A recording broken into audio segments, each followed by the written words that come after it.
Is freedom or independence anything else than the right to live as we wish? Nothing else, said Epictetus. Hello and greetings, I am Rachel, and the topic in question is We Are Independent.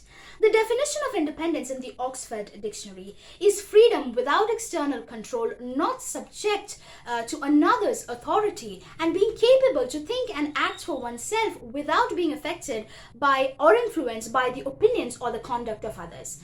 Let us analyze ourselves in every stage of our life and check how independent we were in our lives. As children, especially in India, we are repeatedly admonished to place the opinions of our teachers, our elders, our society before our own, no matter how rational and logical our opinions may be. Most, if not all, of our opinions or our choices are predetermined by our parents, from what we eat to what extracurricular activity we take, even which god we worship. As adults, so we naturally cower to the societal pressure and dare not to put a scratch on the societal construct. We also know that as adults, most of the choices of our careers or even our marriages in normal middle class families are taken by the parents. How then can we say that we are independent?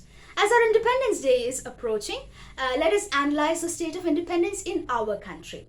It's been 7 decades since we won the war of freedom from the British forces, but we are yet to free ourselves from the clutches of poverty, unemployment, illiteracy, inequality, and discrimination.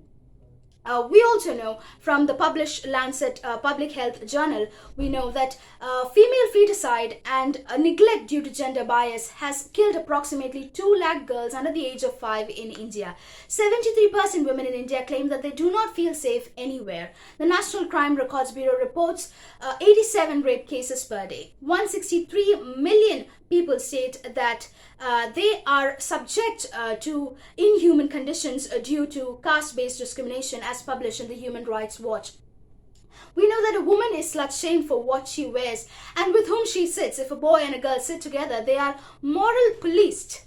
The above examples that I stated have encroached every single right mentioned in the Indian Constitution.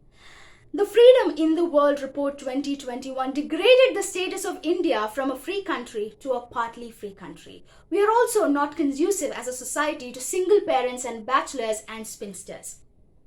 So I think that the answer to the question, we are independent, is quite clear by now. So let us understand how to make ourselves independent. Let us start with children. Let us start by making our children independent. As a quote by Dennis Waiting says, the greatest gifts that we can give to our children are the roots of responsibility and the wings of independence. I believe that there should be a legal session allotted to every couple that wants to be a parent, where they are admonished and reminded to not have children if they cannot accept the fact that this child will grow into a whole new individual with their own interests, their own dreams, their own ambitions, their own sexualities and ideologies, and not turn into a mini them or be their machine for fulfilling their lost dreams.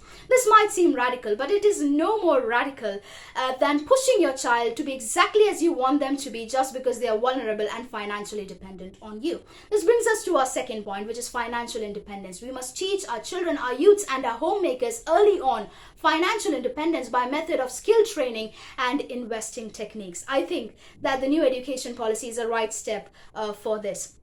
Whenever we see something new, we must question ourselves. If this does not harm the society, we must at least be acquiescent if we cannot support it. Let us all empower ourselves and empower others to be free. Thank you very much.